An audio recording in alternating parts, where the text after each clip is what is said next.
कोई कंट्री कितनी स्ट्रॉन्ग है और उसकी कितनी पावर है, इस बात को जानने के लिए आप उस कंट्री की इंटेलिजेंस एजेंसी पे नज़र डालें कि वो कितनी पावरफुल है और उसका कितना इफ़ेक्ट है दुनिया में और अपने नेशन पे।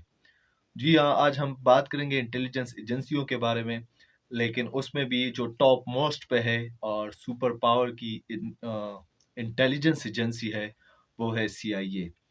कि सीआईए का क़याम कब हुआ और इसके काम क्या होते हैं और इसके ब्रांच क्या है और ये कैसे इफ़ेक्ट रखती है ग्लोबली और कंट्री के अंदर। तो इंटेलिजेंस की हिस्ट्री को पहले देखना पड़ेगा कि ये इदारा वजूद में कैसे आया और ये काम पहले हुआ किधर था। तो सुन त्ज़ू तकरीबन मिलिट्री जर्नैल थे एंसेंट चाइना के। सुन त्ज़ू उनका नाम था और उसने ये इंटेलिजेंस की जो इंफॉर्मेशन है और इंटेलिजेंस का काम जो है वो उसने इंट्रोड्यूस किया था दुनिया में। अब आप सोच रहे होंगे कि जो सीआईए है वो तो बनी है 1946 में, जबकि अमेरिका जो है वो तो 1776 में अप्रैल 1776 में आज़ाद हुआ था। तो ये इतनी लेट बनने की वजह क्या थी? तो जो अमेरिकन है थे जब वो एज ए नेशन इमर्ज हुए और वर्ल्ड मैप पे आ गए थे, तो ये समझते थे कि जो स्पाई है और छुप छुप के इंफॉर्मेशन गैदर करना है, ये इमोरल है और मोरलिटी के खिलाफ है और ये इखलाकी तौर पर बुरी बात है। एक तो ये वजह थी। दूसरी वजह ये थी कि अमेरिका का जो ज्योग्राफी था वो ऐसा था कि उनको सपोर्ट देता था और उनको इंटेलिजेंस की इतनी ज़रूरत नहीं होती थी। जैसे कि नॉर्थ पैसिफिक ओशन से समंदर ने घेरा था अमेरिका को, फिर नॉर्थ अटलांटिक ओशन से समंदर ने घेरा था अमेरिका को। तो ये उनको एक डिफेंस का काम देती थी उस टाइम, पास्ट में, जिस टाइम इतनी डेवलपमेंट नहीं हुई थी। हालांकि अगर आप देखें तो केजीबी जो रशिया की इंटेलिजेंस एजेंसी थी और MI6 जो ब्रिटेन की इंटेलिजेंस एजेंसी थी, वो तकरीबन 1900 में आ चुकी थी।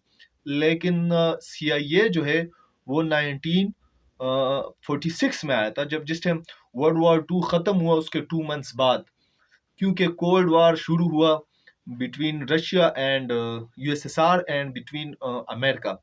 तो कोल्ड वॉर के लिए अमेरिका को लगा कि अब हमें एक ऐसी एजेंसी चाहिए जो हमें हेल्प दे सके वॉर में और हम इफेक्टिव किरदार अदा कर सके ग्लोबली और अपने मुल्क में। लेकिन ऐसे नहीं था कि अमेरिका की इंटेलिजेंस एजेंसी 1946 में बनी है तो ये लोग इंटेलिजेंस का काम नहीं करते थे, लेकिन आर्मी, नेवी, एयरफोर्स अपने लेवल पे करते थे और कभी कभी इनमें टसल भी हो जाती थी इंफॉर्मेशन के रिलेटेड। इनकी 1942 में ऑफिस ऑफ सीक्रेट सर्विस बनी गई थी, जो कि एक्सेस पावर को हेल्प करती थी वॉर में, और एक्सेस पावर को उसने बड़ा हेल्प किया है वॉर में और उनके जीतने में बड़ा अहम किरदार अदा किया था। इसको बनाया था विलियम जे डॉविन ने। विलियम जे डॉविन को फादर ऑफ इंटेलिजेंस एजेंसी भी कहा जाता है अमेरिका में, क्योंकि जब पर्ल हार्बर में जब हमला हुआ अमेरिका पे, जापान ने किया, तो लैक ऑफ सीक्रेट इंफॉर्मेशन था कि उनको इंफॉर्मेशन तो मिली थी, लेकिन उन्होंने वो इंफॉर्मेशन जो थे वो थी जो वो प्रेसिडेंट तक नहीं पहुंचाई। तो ये लेक था उधर का, तो ये उसको ये निशाना भी बड़ा बनाया गया था ये ऑफिस ऑफ सीक्रेट सर्विस को। लेकिन फिर कांग्रेस ने एक एक्ट पास किया 1946 में और सीआईए का वजूद आ गया था। अब सीआईए के ब्रांचेस पे जाते हैं। सीआईए के 4 स्पेशल ब्रांचेस है। एक है इंटेलिजेंस डायरेक्टरेट। इसका ये काम होता है कि ओवरऑल इंफॉर्मेशन गैदर करना। फिर दूसरा है directorate of operation. Directorate of operation का ये काम होता है कि कहाँ कहाँ ऑपरेशन करने हैं, कहाँ कहाँ स्पाई भेजने हैं और कहाँ कहाँ अपना काम निकलवाना है। फिर है directorate of science and technology. हाँ, साइंस एंड टेक्नोलॉजी। हाँ, साइंस एंड टेक्नोलॉजी। इसका ये काम होता है कि ये जो साइंस के रिलेटेड क्राइम है, टेक्नोलॉजी के रिलेटेड क्राइम है, इसको कैसे हैंडल किया जाए और इसको कैसे रोका जाए। और फिर है डायरेक्टरेट ऑफ एडमिनिस्ट्रेशन। ये अपने एम्प्लॉयज़ की उनको फैसिलिटेट करता है, उनकी सिक्योरिटी का ख्याल रखता है और दे मेक श्योर के हमारे जो सीक्रेट एजेंट्स है उनको सेफ माहौल में रखा जाए। अब इसके बनाने की वजह थी कोल्ड वॉर, क्योंकि उस टाइम कोल्ड वॉर उरूज पर चली गई थी और इसका काम उस टाइम ये था कि नाजीज्म के और कम्युनिज्म के आइडिया को रोकना था और कैपिटलिज्म के आइडिया को फैलाना था। प्रोलिफिकेशन ऑफ वेपन था इसका काम के रोका जाए, हथियारों की रोकथाम किया जाए रशिया की तरफ से। और 1962 में क्यूबन मिसाइल जो थे उनके रोकथाम में इसने बड़ा अहम किरदार अदा किया था। और फिर वेपन प्रोलिफिकेशन में भी इन्होंने बड़ा इंपॉर्टेंट किरदार अदा किया। और 1970 और 80 में केजीबी में अपने स्पाई भेजे। केजीबी उस टाइम रशिया की इंटेलिजेंस एजेंसी थी और इन्होंने अपने स्पाई केजीबी में भेजे कि उनकी इंफॉर्मेशन इनको गैदर हो। और ईरान के शाह के रिजीम को रिस्टोर करने में भी सीआईए ने बड़ा अहम किरदार अदा किया था। और ईरान के प्रेसिडेंट थे मोहम्मद मुसद्दिक, हाँ मोहम्मद मुसद्दिक, उनको ओवरथ्रो किया गया था, उनके रिजीम को ख़त्म किया गया था। फिर 1973 में चिली प्रेसिडेंट के खिलाफ कू किया था सीआईए ने। ये उनके ऑपरेशनों के मैं बात कर रहा हूँ कि उन्होंने क्या क्या किया है। फिर 1980 में यूएसएसआर के खिलाफ पाकिस्तान के इंटेलिजेंस एजेंसी के साथ मिलकर इन्होंने एक ऐसा प्लान बनाया जिसमें यूएसएसआर को टुकड़ों में तकसीम, एक 15 नेशनों की एक फेडरेशन को वो तोड़ दिया गया था और आज वो एक इंडिपेंडेंट स्टेट से वो सब। तो आप देखते हो कि ये कितना इम्पोर्टेंट किरदार अदा करती है। अभी सीआईए के कुछ फेलियर्स भी है, आप डालते हैं उन फेलियर्स पे नजर। जैसे फिडेल कास्त्रो थे उस टाइम के इटालियन, उनको वो मारना चाहते थे, कभी उसके सिगरेट में जहर मिलाते थे, कभी क्या करते थे, लेकिन वो उसको मार ना सके।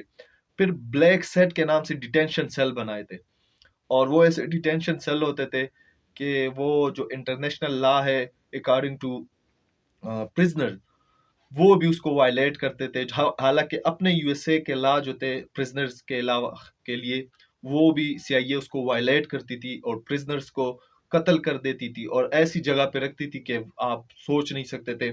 एक छोटा सा तहखाना होता था, या तो उसमें वो खड़े होते थे और उसी में खाते थे, उसी में पेशाब करते थे। और ऐसी लाइट होती थी, ऐसी तेज लाइट उनके सर पे कि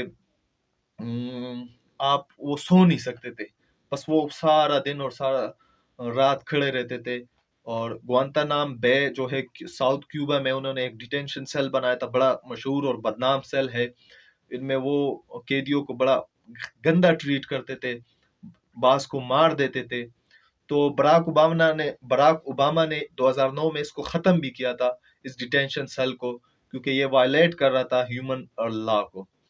तो मेरा कहने का मतलब ये है कि अगर आपने किसी मुल्क की ताकत देखनी है कि वो कितना ताकतवर है और उसका फॉरेन पॉलिसी में कितना किरदार है, तो याद रखिए उनकी जो इंटेलिजेंस एजेंसी होगी वो स्ट्रोंग होगी और वो अपने मुल्क को सपोर्ट करेगी।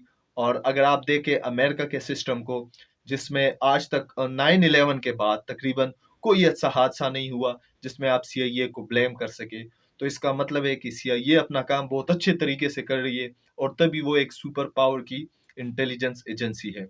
और मैं आपको बता देता हूँ कि अगर आज यूएसए सुपर पावर है तो उसका जो अहम फैक्टर है वो उनकी इंटेलिजेंस एजेंसी है।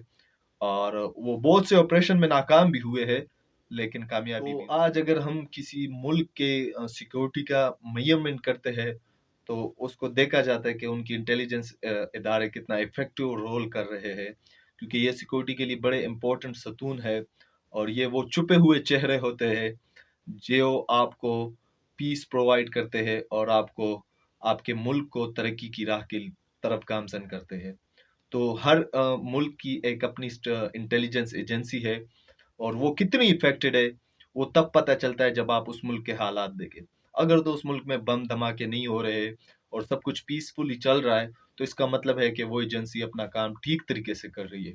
और जिन मुल्कों में ये बम धमाके हो रहे हैं और ब्रूटली किलिंग हो रही है मासूम लोगों की, तो आप समझ जाए कि वो इंटेलिजेंस एजेंसी सो रही है और इतना इफेक्टिव नहीं है जितना उसको होना चाहिए। तो अगर आपको इस वीडियो से कुछ सीखने का मौका मिला है तो प्लीज़ आप मेरा चैनल सब्सक्राइब कर दें और बेल आइकन को प्रेस कर दें। शुक्रिया।